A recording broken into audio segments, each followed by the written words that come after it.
બનાસકાંઠાના ડીસા તાલુકાના શેરપુરા ગામમાંથી ચોંકાવનારી ઘટના સામે આવી છે.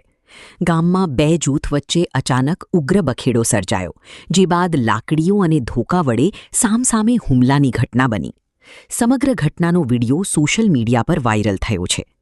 આખરે આ વિવાદ પાછળનું કારણ શું હતું? જોઈએ આ અહેવાલ.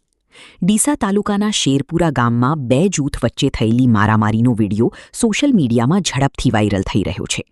પ્રાથમિક માહિતી અનુસાર જાટ સમાજમાં સગાઈ તોડવાના મુદ્દે બંને પક્ષ વચ્ચે ઉગ્ર બોલાચાલી થઈ હતી. જોતા જોતા મામલો એટલો ઉગ્ર બન્યો કે બંને પક્ષના લોકો લાકડીઓ અને ધોકા લઈને સામસામે આવી ગયા અને મારામારી શરૂ થઈ ગઈ. ઘટનાના કારણે સમગ્ર વિસ્તારમાં અફરાતફરીનો માહોલ સર્જાયો હતો. મારામારીમાં અનેક લોકોની નાની મોટી ઈજાઓ પહોંચી હોવાનું જાણવા મળી રહ્યું છે. ઘટના બાદ ગામમાં ભયનો માહોલ જોવા મળ્યો હતો, જ્યારે સ્થાનિક લોકો પણ ઘટના સ્થળે દોડી આવ્યા હતા.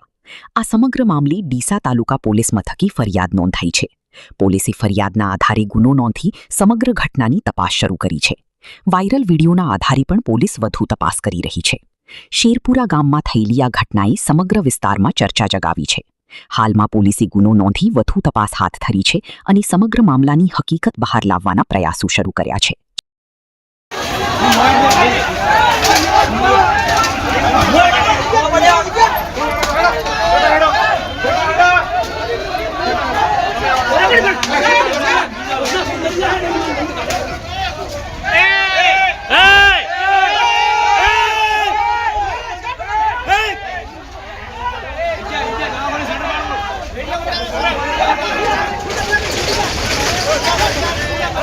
ભલે છોડે.